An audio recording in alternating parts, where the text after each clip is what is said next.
Hello, everybody. I'm Kyle Munn, and welcome to the Price Hill community. So, starting off, we can talk about the Price Hill Will, which is a nonprofit organization helping to renovate houses, clean the neighborhoods, and promote commercial and artistic opportunity in the region. As far as demographics go, we can look at a disparity between Lower Price Hill and West Price Hill, where West Price Hill is generally family oriented, and Lower Price Hill is more young adults. We can see that West Price Hill and East Price Hill are relatively similar in terms of education levels, racial diversity, age, gender, while Lower Price Hill, um, there's pretty much little to no college background. And in the Lower Price Hill disparity, we can see that the average income is generally less than $10,000, whereas when you go to East and West Price Hill, the income jumps up.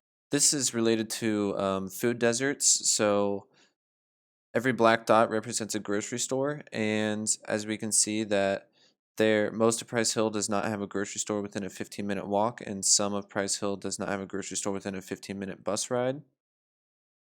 And the black and gray indicate where food deserts are based on people who own a car and don't own a car, which is also directly correlated to the poverty rate.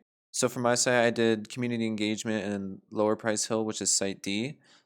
So I'm focusing on a bike path, community gardens, vendors, modular systems for the vendors' bathrooms, gallery for the Price Hill Will kids. Why modular systems? Because they're environmentally friendly, they're time and cost effective, and they're structurally durable. Why community gardens?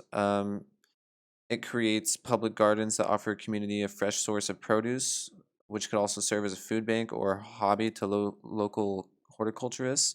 It offers a sense of privacy in the city. And then we have, throughout the site, we'll have socially distanced seating arrangements in order to follow CDC guidelines.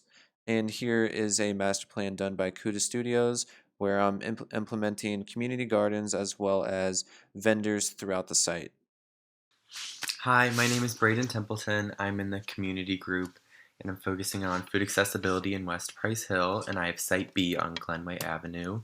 So, some problems with the site are a lack of accessible, healthy, safe, and affordable grocery shopping in Price Hill, and the problem of excess food waste. And some of the only current solutions are buying highly processed foods that are affordable and wearing a mask and staying 6 feet apart from everybody.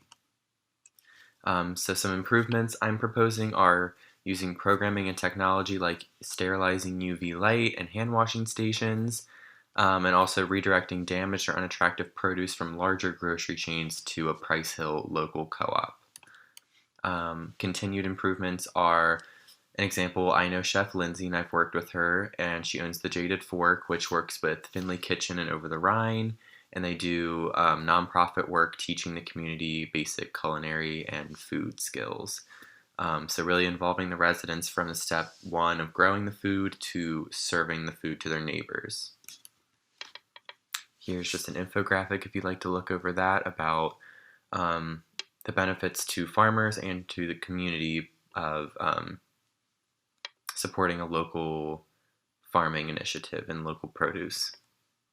Here's the site, very centrally located on a busy avenue, and there's plenty of space to add the programming involving the culinary space, the food co-op, and gardening space with greenhouses and raised beds. Here's the current four-building programming on the interior, if you'd like to look over that and see how the space is currently broken up. And then here's generally how we're going to program the space for this new development. And that's all. Thank you. Hi, my name is Ashley, and I'm presenting on human behavior in Building C.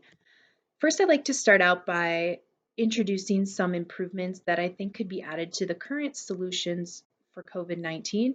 And I think those improvements would be to create spaces that are flexible, spaces that are easy to sanitize, spaces that encourage safe human interaction, and spaces that benefit the community. And so my main concept would be to keep the grocery store in place for community members to be able to shop locally, but implement a food bank within the grocery store to help benefit the community. So, community members would be able to donate to the food bank, and low income families would be able to get the food to help feed their families.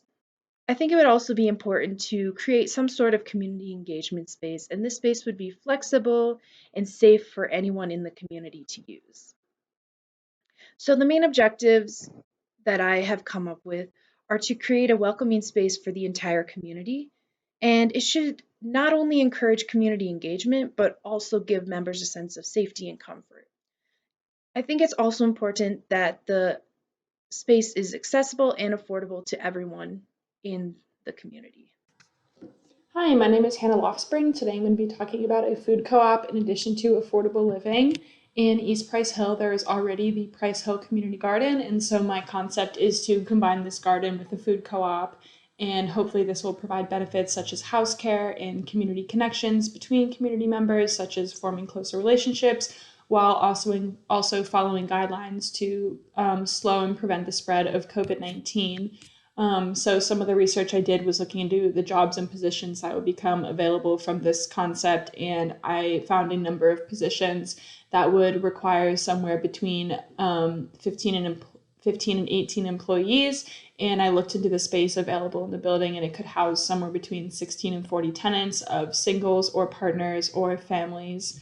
And I also did some COVID research about UV radiation and social distancing, and so that led into my proposal of UV lights upon entry of the grocery, separate entrances in the residential versus commercial spaces, and very wide aisles between grocery stands, helping with the social distancing concept.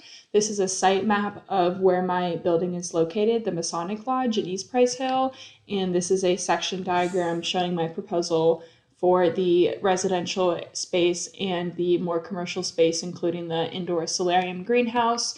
And you can see that there is also outdoor space available for an additional garden or outdoor activities. Hi, I'm Deborah Park. I have Building B. It is located in West Price Hill. It's currently part commercial and part residential. If you see here, there's a park 0.7 miles away and a grocery store 0.6 miles away, and also 2 different high schools right across. I saw more of a need for an eatery or a hangout space for people of all age, race, and gender to be able to come. Current solutions are local festivals, but for the improvement, it would be that it occurs more than once a year. My primary proposal is a food hall with 6 to 7 vendors of different foods. It would help lessen segregation and allow locals to come and perform and hang out. Secondary would be for housing. It would help create like a partnership and relationship with the food hall. And as a profit aspect, it'd be coming from parking fees. An example is Our House from Baltimore. They have 9 vendors plus a bar. It's like an indoor and outdoor space. So with COVID going on, you can just lift up these garage doors and it would have more airflow. It's a quick in and out, but also you can stay here and hang out to eat. I imagine the red to be where the food hall would be and the blue where the residential. I counted about 52 spots, parking spots, 34 of them being in lots and 18 being on the street. So as a conclusion, I believe a food hall would bring people from all age, gender, race to one place, giving opportunity to build more community. Thank you.